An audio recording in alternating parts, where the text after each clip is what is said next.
के ही भाई हैं सनातन गोस्वामी, उनके मन में भाव आया, बोले जय जय आप इनके लिए प्रकट हो गए, हमारे लिए भी हो जाओ। सनातन गोस्वामी मथुरा में यमुना जी के तट पर बैठ के भजन करते थे। एक मैया के यहां भिक्षा लेने जाते थे। उसी मैया के यहां त्रिभंग लली ठाकुर जी विराज रहे थे, वही मदन मोहन जी थे। सनातन गोस्वामी जब भिक्षा लेने जाते तो किवाड़ खोल के मैया जब देने आते, सामने ही ठाकुर जी का दर्शन होता। अब मदन मोहन जी, हम यदि ठाकुर जी को देखेंगे ना तो हम देख के चले जाएंगे, ठाकुर जी यदि हमको देख लेंगे तो हम वहीं स्थिर हो जाएंगे, हम जा नहीं पाएंगे वहां से। कभी ऐसा हो कि वृंदावन आप गए और ठाकुर जी के सामने खड़े है कि हिलवे कोई मन नहीं करे, वहां से निकलवे कोई मन नहीं करे, तो यूं ही सोचियो कि ठाकुर जी ने तुमको देख लियो, यही हमारे हिल नहीं पा रहे हो, और मंदिर में पहुंच के जावे की इच्छा है कि निकल गए बाहर, तो यूं ही सोचिए तुम ही देख के आए, ठाकुर जी ने नहीं देखा आपको।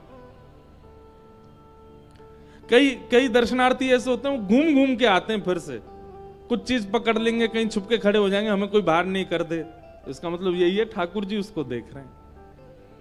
तो सनातन गोस्वामी तो ऐसे हो गए, भिक्षा लेने के बाद ही वहीं खड़े रह गए।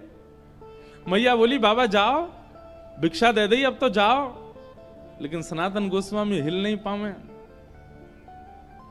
अब तो वही चिंतन चलने लगा, कैसी स्वरूप, कैसा मुखमंडल, कैसे भुजा, कैसे चरण, कैसी ग्रीवा, कैसे वक्ष। अब तो सनातन गोस्वामी रोज इसी लोभ में जाते कि हमको भिक्षा मिले और हम उनका दर्शन करें। देखते देखते एक दिन सनातन गोस्वामी बोले जय जय, जब इतना प्रेम कर ही रहे हो हमसे तो फिर आ जाओ हमारे पास। और उसी रात्रि में श्री मदन मोहन जी, वो जो मैया सेवा करती थी, उनके स्वप्न में गए और स्वप्न में जाके बोले मैया कल जब बाबा भिक्षा लेवे आवे, सुबह को भिक्षा के रूप में मोये प्रदान कर दी हूं।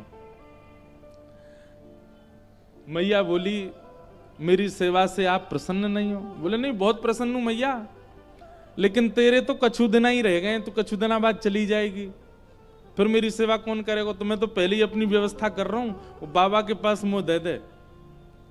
और अगले दिन जैसे ही वे आए, रोती विलकती मैया मदन मोहन जी को हृदय से लगा करके लेके गई और श्री सनातन गोस्वामी को प्रदान कर दिए। बिहरत निस दिन कुंज गलिन में, ब्रज जन मन सुख धाम, मदन मोहन को रूप निरख के, श्री मदन मोहन को रूप निरख, सनातन बलि बलि जाए, वृंदावन प्यारो वृंदावन। और सनातन गोस्वामी के साथ श्री मदन मोहन जी आए। और मदन मोहन जी तो बड़े लीला, सबसे नटखट हैं सातों में श्री मदन मोहन जी। कहां विराजते हैं? करौली राजस्थान में। ये मुगलों के आने के बाद, कई मुगल क्योंकि मंदिर तोड़ते थे, इसलिए ठाकुर राजस्थान में राजाओं के आश्रय में चले गए, इसलिए कुछ ठाकुर हमारे वृंदावन से बाहर चले गए, नहीं तो ये सातों वृंदावन में ही थे। तो श्री मदन मोहन जी को लेकर के सनातन गोस्वामी गए। इतनी सुंदर लीला आती है श्री मदन मोहन जी की कि सनातन गोस्वामी का नियम था कि 24 घंटा में कम से कम 18 घंटा भजन करते थे, और बाकी के एक आध घंटा स्नान आदि कुछ प्रसाद पाते, एक आध घंटा सोते, बस इस प्रकार 24 घंटा निकलता उनका। अब मदन मोहन जी को ले आए, अपनी कुटिया में विराजमान कर दिया। एक सनातन गोस्वामी का नियम था कि एक टिक्कर बनाते थे, टिक्कर समझते हैं, मोटी रोटी बड़ी सी बनाते और उसी को ही ब्रजरज में रखते, जब भूख लगती नेक निकाल के नेक पा लेते, फिर एक आध दिना तक भजन करते, फिर थोड़ी सी निकाल के पा लेते, फिर भजन। आज भी ब्रज में ऐसे संत हैं, वो खूब मोटे मोटे टिक्कर ब्रज की रज में अंदर रखते हैं, और जब भूख लगती है उसमें थोड़े टूक लेके पा लेते हैं। कोई सब्जी नहीं, कोई नमक नहीं, मिर्च नहीं, कुछ नहीं, बस भजन के लिए जीवित रहना है, इतना पाते हैं। हम लोग भोजन के लिए जीवित रहते हैं, पर ब्रज में लोग भजन के लिए जीवित रहते हैं। कई लोग हैं वो तो जिंदा ही इसीलिए कि हम कुछ और खा सकें। एक बार मैं एक व्यक्ति के संग कहीं जा रहा था, तो रास्ता में हम लोग खूब सारा बाल भोग करके निकले, खूब सारा नाश्ता पा लिया। तो जैसे ही रास्ता में कहीं रुके, बाल भोग करके निकले थे, तो रास्ता में एक जगह शौच आदि के लिए निवृत्त होने के लिए रुके, तो वहीं पोहा बन रहे थे। पोहा समझते हैं? नमकीन चूड़ा पोहा। तो साथ में जो व्यक्ति थे उनको सुगंधी आ गई पोहे की। तो पोहे की सुगंधी आने के बाद वो ऐसे घूमने लगे 2-4 राउंड। मैंने कि क्या हुआ? बोले महाराज जी वो सुबह का खाने पच जाए तो पोहा और पाऊंगा। मैंने कहा वारे भैया, भूख नहीं है, केवल पानो है, स्वाद अच्छा है। हमारे लाल जी भी ऐसे ही हैं, ठाकुर जी भी ऐसे ही हैं। वो भी पामे पूरे दिन 8 बार प्रसाद पाते हैं दिन भर में। तो मदन मोहन जी तो श्री सनातन गोस्वामी तो एक टिक्कर पाते थे, और एक टिक्कर ही 2-3 दिन तक चलता था। परंतु अब ठाकुर जी मदन मोहन जी आ गए तो उनके लिए रोज छोटे छोटे टिक्कर बना के प्रसाद में रखते थे। एक दिन सनातन गोस्वामी के ध्यान में श्री मदन मोहन जी सचल प्रकट हो गए, और प्रकट होकर बोले बाबा, अरे जय जय, कैसी सेवा चल रही है? आपको सुख मिल रहा है कि नहीं? आनंद आ रहा है कि नहीं? ठाकुर जी बोले सनातन जी, आनंद तो बहुत आ रहा है, लेकिन रूखी रोटी खवाए खवाए के आपने हमारो गरो जो है का चौक कर दियो है। अरे बामे नेक नमक बुरक दे करो, नेक नमक तो डाल दे करो आटे में, थोड़ा तो स्वाद आवे। सनातन गोस्वामी बोले अरे भगवान, हम तो भजनानंदी महात्मा है, हम कहां इतना। ठीक है, कल से आपके लिए मैं नमक वाली बढ़िया टिक्कर बनाऊंगा। और भिक्षा में नमक लेके आते, आटे मिला के गूंद करके टिक्कर बना के पवाते। कुछ दिन तक ठाकुर जी ने प्रेम से पाया। कुछ दिन बाद ठाकुर जी फिर ध्यान में आ गए। सनातन गोस्वामी बोले जय जय, अब तो बढ़िया है, नमक वाली रोटी पा रहे हो। मदन मोहन जी बोले वो तो बढ़िया है, रोटी में नेक नमक स्वाद तो आ गयो, लेकिन रूखी रूखी रोटी पाऊं तो गले में इर्ज जाए मेरे में, नेकवा में घी लगा दे करो।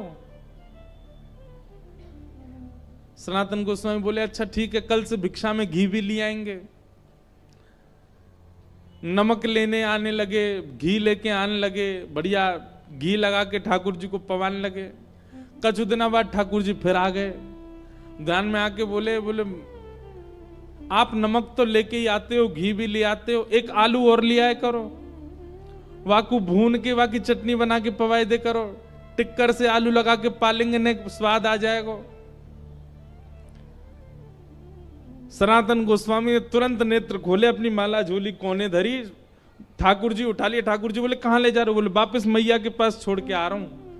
अरे हम यहां भजन करने के लिए कुटिया में रहते, तुम यहां 56 भोग बनवा रहे हो। ठाकुर जी सचल प्रकट हो गए और मदन मोहन जी सनातन गोस्वामी के गले से लग गए। बोले बाबा, तू चाहे रूखी रोटी खवा, चाहे नमक बुरक के खवा, चाहे बिना घी की खवा, रहूंगा तेरे पास ही, तो छोड़ के ना जाऊंगा।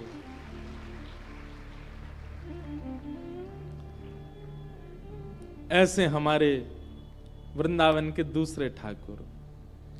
बिहरत निस दिन कुंज गलिन में, ब्रज जन मन सुख धाम, मदन मोहन को रूप निरख, सनातन बलि बलि जाए।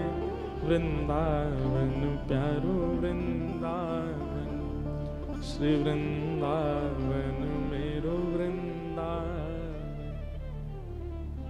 तो भैया अब हमें पता नहीं हम क्यों इस प्रसंग में चले गए, क्यों वृंदावन के निधियों की चर्चा करने लगे।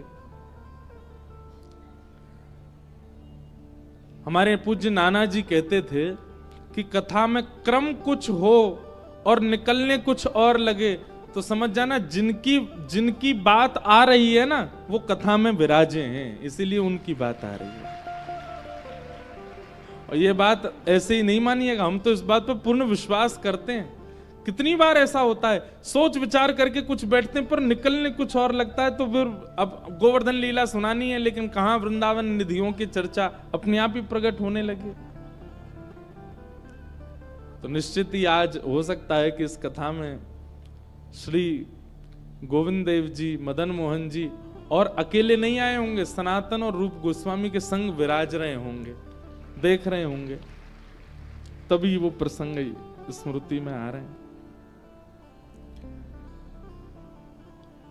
तो भैया हमारो जीवन बड़ो अनमोल है, इस जीवन को केवल खा पी करके व्यर्थ मत गवा दीजिए, अपने कर्तव्यों का निर्वहन कीजिए। लेकिन जैसे रूप गोस्वामी, जैसे मीराबाई, जैसे सनातन गोस्वामी, श्री गोपाल भट्ट गोस्वामी, हितरवंश महाप्रभु, स्वामी श्री हरदास जी महाराज, सब ने ठाकुर जी को प्राप्त किया, हम क्यों अधूरे रहें जीवन में, हम भी प्राप्त करें, हम भी उस श्रेष्ठ सत्ता का अनुभव अपने जीवन में करें।